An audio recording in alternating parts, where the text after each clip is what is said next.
Et salut à tous les amis, je suis ravie de vous retrouver aujourd'hui dans cette nouvelle vidéo. J'espère que vous allez tous très bien et que vous allez tous passer une agréable semaine. Enfin bon, on va dire plutôt 15 jours, hein, parce que c'est vrai que je vous ai abandonné la semaine dernière. Je vous avais dit que je vous sortirais une vidéo et puis du coup, j'ai pas eu le temps. Et en fait, c'est pas vraiment vrai. J'aurais pu avoir le temps à un moment donné, c'est-à-dire les après-midi, là où il fait extrêmement chaud et je ne faisais rien, étant donné que je crains énormément la chaleur, vous le savez. Hein. Mais en fait, c'est tellement chaud, j'avais point de courage pour vous la faire. Et dans les heures les plus fraîches, bien évidemment, j'étais à fond pour tout ce que j'avais à faire chez moi, quoi. Donc voilà, d'où le retard de cette semaine. Et donc, bon, bah, on va repartir un petit peu, on va faire le bilan de ces 15 derniers jours. Bon, déjà, vous savez que je m'étais absentée pendant quelques jours, 5 jours. Donc déjà, quand je suis revenue, il a fallu que je rattrape un petit peu tout ce retard. En plus de ça, mon fils avait invité entre-temps des amis à la maison. Donc bon, voilà, c'était vraiment la course quand je suis rentrée. Il a fallu que je prépare la bouffe pour les gamins. En plus, à cet âge-là, ça bouffe, quoi. Mon fils, maintenant, que je vous ai dit, depuis que j'ai arrêté le sucre, le gluten, etc., il a vraiment un appétit qui est régulier. Il mange beaucoup moins qu'avant. Hein. Et c'est très bien. Par contre, bah, ses potes, eux, c'est pas le cas, quoi. Ils te débaroulent tout, quoi. Un truc de dingue. Hein. Bon, ça fait super plaisir. Hein. Ils m'ont dit que c'était super bon ce que j'ai fait à manger, etc. Et en plus de ça, mon fils, il me disait que la plupart du temps, les gamins, ils avaient quand même l'habitude de manger. Voilà, les parents, ils cuisinent pas trop, quoi. Donc, bref, ça c'est aussi souvent, il me le dit, mon fils, qu'il a beaucoup de chance d'avoir une mère qui cuisine. Parce que bah, pour les autres, c'est pas le cas et que c'est quand même meilleur. Donc ça fait toujours plaisir à entendre. Et donc voilà, ça a vraiment été la folie. Et du coup, bah, je me suis dit, il y avait le pote de mon fils qui... On laisse le chat. Excusez-moi, hein, bien évidemment, il fallait que les chiens viennent mettre leur petit grain de sel pour faire quelque chose dans ma vidéo, étant donné qu'ils n'étaient pas en train de jouer. Mais peut-être que ça va se mettre en route, on n'est pas à l'abri. Hein. Donc je vous disais que j'ai voulu profiter qu'il y avait les gamins qui étaient là, hein, bah pour qu'ils viennent m'aider à remplir ma cuve à eau. On a été au puits, hein, parce que franchement, elle était hyper plate. Bon là, elle a déjà reperdu parce qu'on a tapé dedans. Hein. Mais voilà, il était plus que temps d'aller au puits chercher de l'eau. Hein. D'ailleurs, quand on est allé là-bas, les gars, il faudrait que je vous raconte, parce que j'ai peur que ça fasse une trop longue vidéo si je vous raconte ma petite histoire là maintenant. Mais il m'est arrivé un truc de dingue. Non mais je vous jure, hein, même ici perdu dans le trou du cul du monde, il faut encore que je me prenne la tête, quoi. Truc de dingue, je vous raconte ça dans un prochain épisode. Et donc on a été récupérer l'eau, on a quand même mis la journée pour remplir 2000 litres. Donc pour vous dire que ça prend quand même son temps. Et donc là j'étais toute contente. Je me dis, bon, tant qu'il y a les gamins qui sont là et qui peuvent nous aider, où on met quand même moins de temps qu'à deux, eh bien je vais lancer à fond de balle les lessives. Et donc là, toute contente, eh bien, je commence à lancer ma lessive. Elle arrive à la fin de son cycle et pile, une fois qu'elle a terminé son cycle, la machine à laver tombe en panne.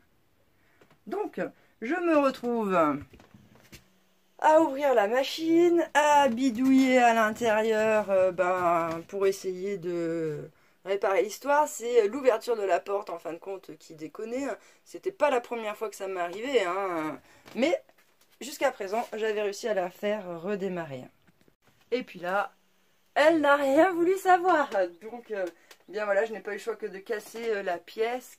Et puis, en fin de compte, d'en recommander une autre. Sauf que, ma pièce, ça fait plus d'une semaine que je l'ai commandée et qu'elle n'est toujours pas arrivée. Donc, moi qui voulais, si vous voulez faire la blinde de lessive pour profiter que les gamins étaient là pour faire mes allers-retours et remplir de la cuve et être tranquille pour plusieurs semaines, bon bah baiser, quoi. Hein, c'est clair. Et donc là, j'ai des lessives, mais par-dessus la tête, quoi. J'ai un bac qui est là-haut, j'ai la panière là qui est pleine. C'est vraiment le carnage. Donc, pour la semaine prochaine, fatalement, il va me falloir aller à la laverie, là, parce que clairement, c'est plus possible. Et puis, je vais voir, mais si jamais l'autre, il m'envoie pas la pièce, franchement, je vais annuler le truc, qui me rembourse, et puis je commanderai ailleurs, parce que moi, je vais pas attendre 10 000 ans... sans machine à laver, enfin bon, en plus c'est l'été, on transpire en machine, enfin bon bref. Ah ouais, sinon, je sais pas si on voit pas là. Ah si, vite fait, parce qu'il y a le contre-jour. Et je me suis fait des espèces de petites moustiquaires. Je vais vous montrer. J'ai trouvé du vieux rideau. S'il avait un accroc à un endroit et les gens ils l'avaient jeté. Et moi je me suis dit, mais attends, ça peut me faire comme une moustiquaire quoi. Et franchement dans la cuisine j'en avais trop marre quoi. Parce que il y avait trop de mouches. Et regardez quoi. Le problème, en fait, c'est que bon, les mouches, Ça me gêne pas trop, je protège les plats et tout ça. Donc bon, voilà, on a des petites techniques, c'est pas un souci. Mais en fait, le souci, c'est que vous nettoyez. Et 15 jours après, non mais regardez l'état, quoi. C'est tous les crottes de mouches. Et ça, c'est pas possible, quoi. Franchement, les amis, c'est pas possible. Ça m'a fait péter les plombs.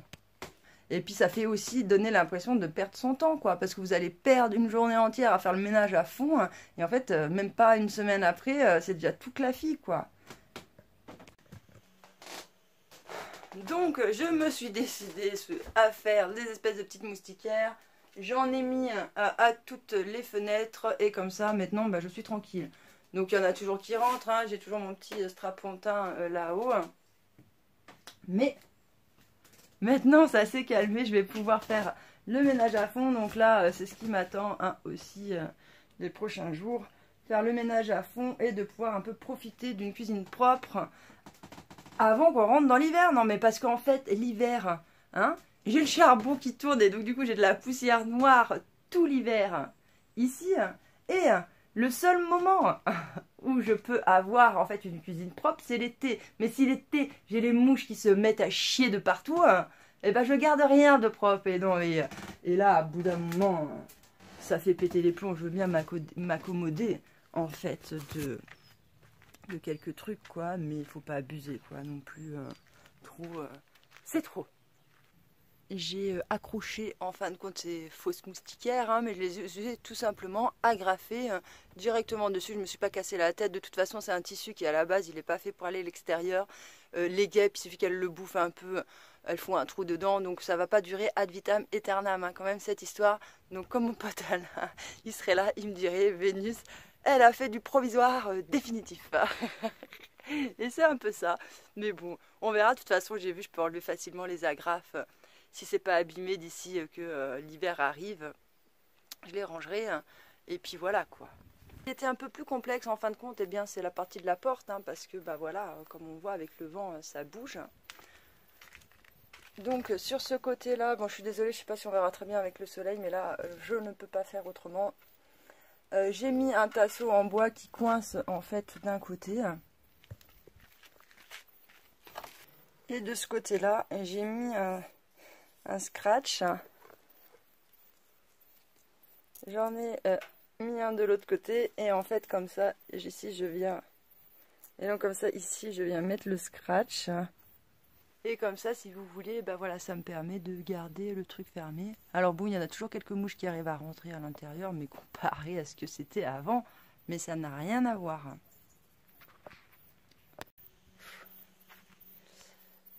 Par contre, malgré tout, même si c'est pas grand chose comme voile, eh bien je constate que s'il fait plus chaud dans la cuisine maintenant parce que l'air circule un petit peu moins bien que quand il n'y a rien du tout, quoi. Mais bon, je suis prête à faire exception, à avoir un peu plus chaud dans ma cuisine. C'est pas grave, si jamais j'ai moins de mouches qui suivent de partout, ça me va totalement. Cette semaine aussi, eh bien, j'ai été à fond, je pense comme beaucoup d'entre vous qui ont un potager, hein, du moins, c'est à fond dans les conserves, hein, parce que ça aussi, quand je me suis absentée 5 jours, elles, les tomates et tout ça, ça continue d'arriver, les courgettes continuent d'arriver, tous les aubergines, tout continue d'arriver. Et donc, bien évidemment, quand je suis rentrée, il a fallu que je récolte tout ça et que je lance les conserves. Donc, j'ai fait des conserves de ratatouille et de sauce tomate. Bref, voilà quoi, tout ça, ça prend du temps, ça occupe. En plus, bon, voilà, et puis rattraper tout le retard, après les poules, les machins, les conneries à droite à gauche. Enfin, voilà quoi. Et puis, comme je vous ai dit, après la semaine qui a fait super chaud, et là, voilà, je suis à août, quoi, ça fait chier. Ça fait chier en fait l'été parce que c'est grave la course. Comme je pâtis de la chaleur, il y a des choses que je ne fais pas. Hein. Donc il y a des jours où, des journées où je ne fais rien, quoi, mis à part le matin et le soir. Hein. Et tout ça me fait prendre pas mal de retard. Et après, quand il fait bon, c'est la course parce qu'il faut rattraper un petit peu tout ça, quoi. Donc il y a un petit côté un peu chiant. Hein. Enfin bon, bref, vous le savez, je ne vais pas continuer à me plaindre. Je déteste l'été. Ah, depuis le temps, si vous me suivez depuis un moment, vous le savez, je déteste ça. Côté eau, au niveau potager, eh bien, il me reste déjà ces 2000 litres qui sont toujours pleins, hein, donc ça c'est cool. J'ai 500 litres ici. Et puis, alléluia, gros miracle de la vie, on ne l'attendait franchement pas. Hein. J'en discutais même il n'y a pas longtemps avec un paysan. Normalement, il pleut toujours vers la mi-août et tout ça, enfin entre juillet et août, quoi. Toujours on stoppe des petits orages. Et là, on n'en a pas eu. Et du coup, on en discutait et on se disait, putain, on a loupé le coche des orages, là, ça se trouve, on en aura point, c'est baisé et tout, jusqu'à septembre, on n'aura pas d'eau. Et donc, du coup, on commençait tous à être un peu en stress, quoi. Hein. Et il se trouve que grand miracle du bonheur, grand miracle de la vie, alléluia. Eh bien, il a plu. Ah, enfin, il a plu. On s'est chopé un orage. Il est bien tombé 15 mm. Donc du coup, j'avais 2 cuves qui étaient complètement vides, là, qui se rechargent en eau. Et donc là, ça s'est rechargé. Donc ça, c'était cool. Et en plus de ça, j'ai eu énormément de chance, car à 1 km, hein, vraiment pas très loin, ils se sont chopés la grêle de fou. J'ai même un pote en fait qui était sur la route à ce moment-là et qui arrivait chez moi en fait, parce que quand il a vu la grêle qu'il y avait sur la route, il me dit il y avait 10 cm. Et il m'a dit je suis venu chez toi pour voir dans quel état c'était là-haut et tout, parce que sur le coup il a flippé un peu quoi. Et en fait il est arrivé chez moi, il a vu il y avait rien, pas un grêlon walou quoi. Et bref, ça a été la folie, et même là-bas il est tombé 30 mm alors que chez moi que 15 quoi. Mais bon, j'étais ravie de ne pas avoir la grêle. Hein. On va pas se plaindre hein, non plus. Et malgré tout, je suis quand même assez contente. Non, mais parce qu'il faut que je vous le dise, hein, les gars. Surtout qu'en ce moment, ça fait polémique avec l'arrosage. Alors ça... Et donc, il faut que je vous montre quand même, hein, parce que j'ai utilisé 0 arrosage à l'extérieur et il n'avait pas plu depuis quand même... 1 mois et demi.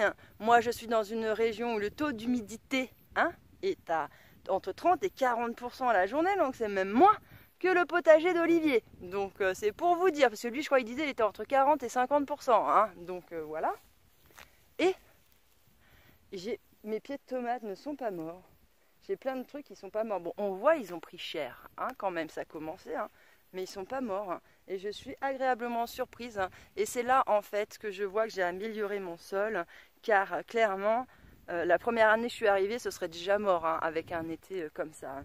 Et je vois que mon sol a vraiment une meilleure capacité de rétention d'eau depuis que je l'ai amélioré, amendé, que j'ai apporté des choses à l'intérieur. Et c'est juste ouf, quoi. J'en reviens même pas, en fin de compte, d'avoir des tomates dehors. D'ailleurs, il va falloir que je les récolte, hein, parce qu'il y en a pas mal qui sont prêtes, là. Bon, alors bien sûr, elles sont pas... C'est pas avec ça que je vais faire une production, hein, on est d'accord. Mais bon, mine de rien, c'est juste pour vous montrer que... Eh bien, elles sont pas mortes cette année. Elles sont toujours vivantes, malgré, en fait, 1 mois et demi sans arrosage du tout. Donc je suis plutôt contente, je me dis voilà, au bout d'un moment, à force d'améliorer mon sol et tout ça, il aura une meilleure rétention d'eau et qui fera que j'aurai moins besoin d'eau en fait pour arroser mes parcelles, étant donné qu'elles retiendront mieux. Donc c'est quand même... je sais bien que le 0 arrosage n'est pas possible, mais par contre, moi je pense fortement que, en fonction de la terre qu'on a, etc., on peut limiter fortement les arrosages en améliorant son sol. Et j'en suis un peu la preuve vivante, quoi. Moi je le vois, voilà, une année comme la première année dans mon sol hyper pauvre et tout ça, jamais les tomates auraient été vivantes. Jamais j'aurais encore eu un curcubitacé de vivant, quoi. Alors que là, même ça tire la gueule, c'est quand même vivant. Hein. Et donc, dans une année un peu plus classique, où il pleut classiquement, quoi, on n'est pas en gros sécheresse comme ça, mais c'était tranquille le potager cette année, en vrai. Et une fois que j'aurai amélioré toutes mes parcelles sur le même principe, je pense que ce sera cool. Hein. D'ailleurs, chez moi, il me reste même encore des patates, quoi, des feuilles de patates. Dans mon coin, ça a tout cramé, hein, là. Les trucs de pommes de terre. Les paysans, ils se plaignent. Hein. Parce que bon, moi aussi, il faut dire que je vis dans une région où ils n'arrosent pas. Hein. Donc, chez moi, il n'y a aucun paysan qui arrose ses champs, ni quoi que ce soit le maïs, que ce soit le blé ou que ce soit les champs de patates. Après, on ne fait pas trop d'autres choses ici en culture. C'est élevage et ça comme culture. Hein. Mais, voilà, ils n'arrosent pas, quoi. Vous verrez jamais de jet, de machin, ça se débrouille tout seul, quoi. Voilà les amis, nous arrivons à la fin de cette vidéo. Je vous ai fait un grossier, un bilan, mais bon, si je me mettais à tout vous parler de tout, la vidéo ferait une demi-heure ou une heure. Mais bon, de toute façon, je vous refais une vidéo très très vite déjà pour vous raconter ma petite histoire au puits, et je pense aussi que je vous ferai aussi des petites recettes. En attendant les amis, je vous remercie de m'avoir écouté et je vous dis à bientôt dans une prochaine vidéo. Ciao!